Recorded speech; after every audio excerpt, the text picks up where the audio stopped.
Hi friends! Telangana రాష్ట్ర ప్రజలందరికీ అదిరిపే శుభవార్త.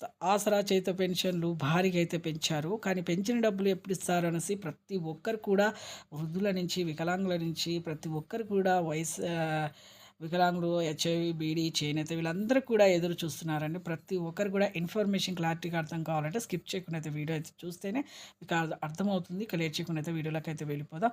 పాత వారికి, కొత్త వారికి, వృద్ధులకి, వితంతులకి, ఒంటరి మహిళలకు 4,000, వికలాంగులకి 6,000 రూపాయలైతే రావడం జరుగుతుంది. సెప్టెంబర్ 30 తేదీ వరకు ప్రతి ఒక్కరు కూడా రావాలంటే ఎంపీసీఐ లింక్ అయితే చేసుకోవాలి. ఎంపీసీఐ లింక్ అంటే ఏం లేదు, phone number, Aadhaar card link చేసుకోవడమే. అలాగే వికలాంగులు 100%, కొంతమంది వికలాంగులు 100% ఉందని వికలాంగతత్వాన్ని చూపిస్తున్నారు. అది ఒరిజినల్ సర్టిఫికేట్ కావని ప్రభుత్వం అయితే రద్దు చేస్తుందండి. రద్దు చేయడం వల్ల చాలామందికి ఈ నెల నుంచి అయితే చాలామందికి రద్దయ్యాయి పెన్షన్స్ వికలాంగులకు. మీరు ఒరిజినల్ సర్టిఫికేట్ తీసుకురండి. ఖచ్చితంగా అయితే మీకు మళ్ళీ వచ్చే నెలలో మీకైతే వేస్తామనేసి మన సీఎం గారు, మంత్రి సీతక్క గారు చెప్పడం జరిగింది. ప్రతి ఒక్కరు కూడా వెంటనే మీరైతే ఒరిజినల్ సర్టిఫికేట్ తీసుకురండి. ఈ 30 తేదీ వరకు మీ అందరు పాత వరకు, కొత్త వరకు వస్తాయి. లైక్ చేయండి. Thanks for watching.